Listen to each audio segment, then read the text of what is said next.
This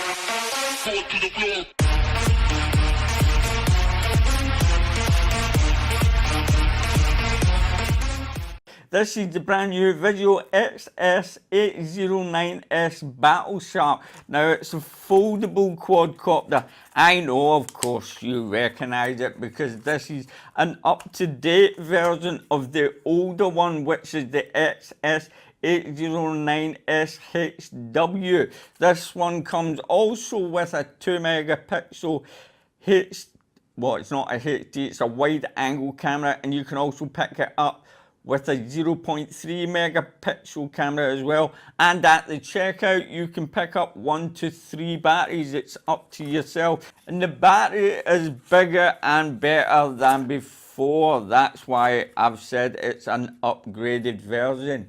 It's a 1 cell 3.85 volt, yeah, that's a HP LiPo 1800 milliamp LiPo battery. It does not fit the original VISUO, it's a lot bigger, so don't try and put it into the older one. And you also get the USB charging cable. It takes about 2 hours to charge up, but if you know what you're doing and you know what's plus and minus, you can hook this up to your hobby grade charger.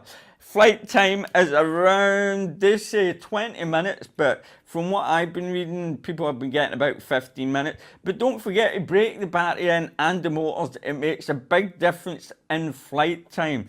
Give it 5 flights or so, and you never know, you'll get a lot more out of your battery, and the quadcopter will fly a lot better as well. You get a spare set of propellers with them, and as far as I'm aware, the props, yes, I've got a whole bundle in my hand, the props are the exact same size as the old ones, 146 millimeters, and the motors, they're supposed to be the exact same as well. You can see it's a geared quadcopter. The motors are 8520 brush coreless motors, and also the same as the old one. You need to pry the little bit of plastic out here and put your prop guards in. You get a set of prop guards. Like I said, it is a little bit bigger than the older one, so if you're going to fly it in the house and you are a beginner, I recommend you put prop guards on the quadcopter, but I don't recommend you fly this inside, not unless you've got a really big space. Fly it outdoors, please fly it outdoors. Now the camera is 120 field of view, I did forget to mention that. Okay, now let's have a look underneath. It's the exact same as the old one yet again. You've got an SD card slot here. I've just put a little 8 gig SD card in there. You really don't need a big one. 8 gig, 16 gig is good enough. You've got your on and off switch and your Wi-Fi antenna here, because it is a Wi-Fi quadcopter that will hook up to the app on your mobile phone, and you just plug the battery in like so underneath. You do get a screwdriver because you will be needing it, because the transmitter takes 3 AA batteries, and this bit does pop off quite easy, so you'll need to put the screwdriver back in. Now the phone holder just unclips like so. It's the exact same as the old one. You've got your rate switch, low, medium and high, 360 flip switch. I'm not sure if it flips front and backwards because I haven't seen any reviews in this, and I haven't tested the flips myself. I'm going to tell you why shortly, but it does flip.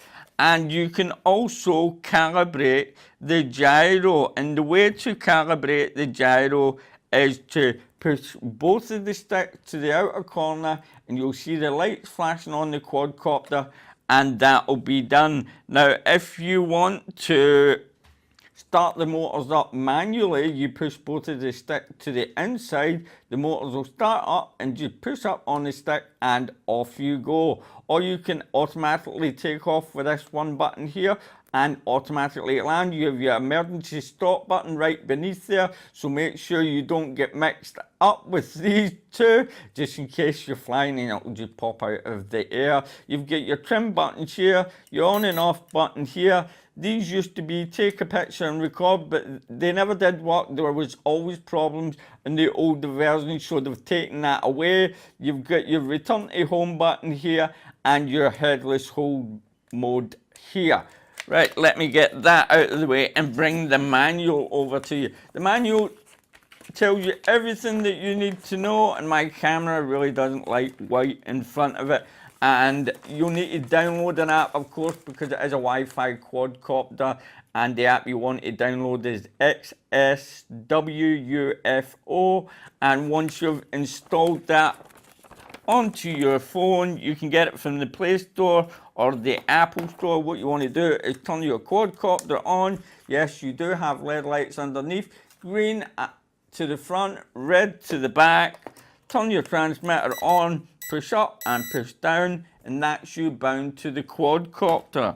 After that, you want to make sure that you go into your Wi-Fi settings, and you want to hook up to Wi-Fi 720p, connect to that, and once you've connected to that, you want to run the app, and don't forget, go into that little cog, because it's always set to non-720p. Hit on 720p. Let me get all this out of the way first, and press play. And there you have it. There you go. There's the box right there. It got a bit bashed. See that? And now, if you want to, you're going to have to take a picture and record from here. It does not tell you the time that you've been recording for. I'm afraid to say, I don't know why, but it just doesn't. Then it's got your rate switch and your on and off, because you can fly it using the app as well, but I wouldn't recommend that. I don't like that. It said you can draw a pattern, but from what I know, it does not do that. Let's go into the cog. You can turn the camera upside down. If you want to fly upside down, that's up to you. But I wouldn't recommend it. You've got your box goggle modes. You can put it in a set of goggles, and you've got your headless mode here. And that's just about it for the whole quadcopter and the app. It's the exact same as the older version. Have I missed anything? Everything's the same. Some people have been complaining about the range, the distance, how far they can be flying. Now, I've been thinking maybe just possibly the app is interfering with the transmitter and causing the quad to drop out of the sky. Or maybe a lot of people have been, what they've been doing is taking all the screws out the bottom. So you get screws here, and here, and here, and here.